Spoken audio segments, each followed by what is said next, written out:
Apple's really historic announcement. The technology giant slashing its quarterly revenue forecast for the first time in more than 15 years. The company is saying the move is due to slumping iPhone sales in China. Alpha One Capital Partners founder Dan Niles predicted trouble for Apple just a couple of months ago, right here, sitting down with Maria Bartiromo on this program. Here's what Dan had to say then. Are we looking at fundamentals deteriorating within technology? I think you absolutely are. And this is exacerbated by the fact that you have a lot of inventory out there. So if you pick the biggest company in the world, Apple, for example, they have 89% inventory growth year over year in the June quarter that they reported. Their revenues were up 17%. Well, what if the iPhone doesn't sell well? They're going to have to burn that inventory off when we get into the March quarter. And if you think about, the sales of any consumer item in the fourth quarter, and you think about the big end markets, China's stock market is down about 20% year to date.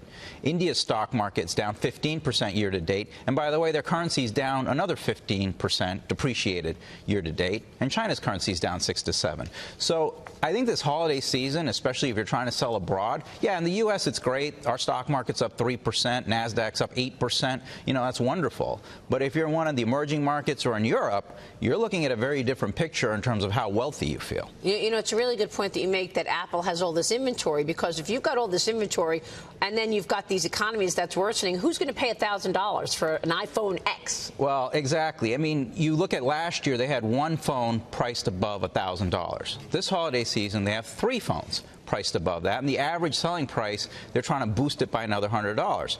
The problem is, if you look at smartphone units overall, this will be the first year in history that smartphone units are down year over year.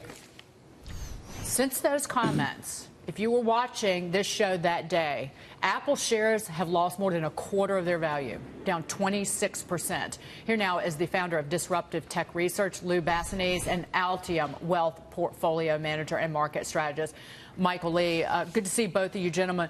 Lou, good morning, Dave. To you first. Is this an Apple-specific problem, or does it really hit on, are these broad-based problems for all stocks in this country?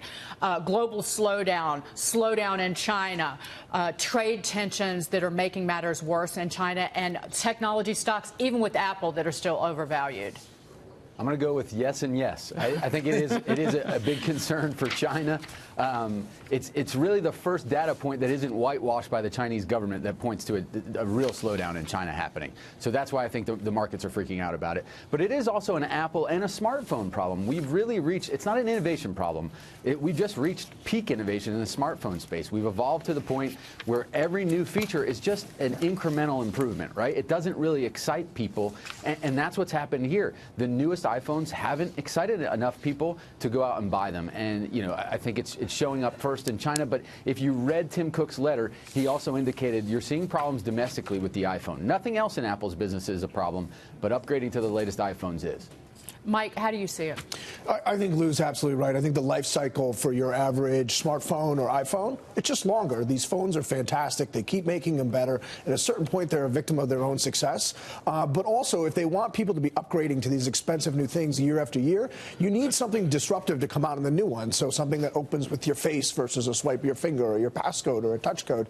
Like that really doesn't motivate you to shell out another $1,000 for a phone when your phone already works all right. And let's not forget that Apple got called out for a lot of their upgrades slowing their phones down, as well as the batteries dying early. So they lowered the price of a replacement battery. So if you still have a 6 or an 8, you can have that a lot longer if you don't need the latest. Maybe instead of upgrading every year, you upgrade every 2 years, every 2.5 years. And that elongation, that upgrade cycle, is really hammering iPhone sales. It's the #1 product, highest revenue generator. So.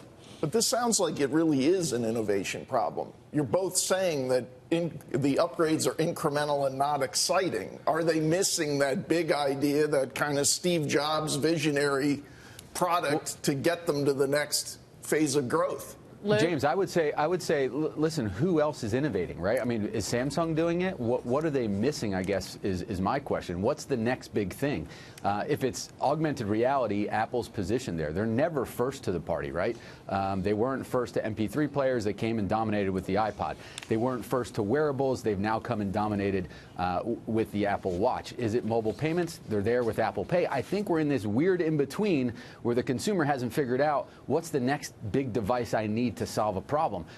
So Apple shouldn't be premature in throwing out a solution into the market early like Google did with Google Glass. It was way too early for an augmented reality device, and I think we're in that position right now with Apple. Is they've got to wait. They've got to navigate this interim period, the in-between, until the market and consumers figure out what they want next. I'll point out at Facebook, the Oculus is going nowhere fast. Right. Let's talk about technology stocks broadly. We were talking about it on this program. That was really one of the major problems that kicked off this sell-off in the fall in the first place, was overvalued technology stocks.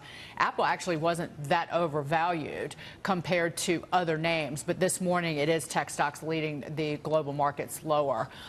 So I want to ask you, Mike, what about the broader implications for this Apple announcement? So as a macro effect to the U.S. economy, I don't think it affects it one iota. The problem with the broader implications for the market, though, is Apple is such a big component of not only the S&P 500, the Dow, and the NASDAQ. Again, kind of a victim of their own success. So a bad day for Apple is a bad day for all markets. So should we read the Apple as sort of part and parcel of the FANG stocks, and they all move together like they did last year? It seems to me we're sort of winnowing out, this one's doing well, this one's not. Facebook's issues are not the same as Google's, the same as Apple. I mean, is this a year where we're going to really look at these companies as very individual? You know, I hope so, because it doesn't seem like Amazon has any problems. It seems like Google is a company where the baby's being thrown out with the bathwater. So some of these are really spectacular, high-quality companies, but Apple, you have slowing iPhone sales, which is a problem, and Facebook, there's a litany of other issues, okay, beyond the privacy and that sort of stuff. But also, you know, their advertising model is slowing. Like, so from 40-50% growth, it's 20 to 30% growth. And whenever you have a re-rating, that punishes the stock price. Well, and part of the problem is these stocks just broadly were overvalued because the massive amounts of stimulus that not just the Federal Reserve but the central banks have pumped into the world markets. That it was, quite frankly, it looked like a bubble. It didn't look like 99, 2000, but bubbly, yes. There was a lot of irrational buying, but now we've seen a lot of irrational selling. I think Liz was dead on. This is a winnowing year. I said this with Charles Payne on Monday, that you're going to get, you know, the FANG stocks, forget it. The FANG trade is dead. It has been since the middle of last year. You're getting the separating out. Facebook's in the penalty box for all their privacy violations. Netflix is fighting the triple-digit valuation and trying to keep up its growth, which is really hard to sustain when they're having to overpay for content and interest rates are rising. So I do think, along with what Michael was saying, you know, Amazon stands out from the pack, Apple stands out, and those are the two that are going to have to participate for technology to keep leading this market higher. If they don't, I think we struggle.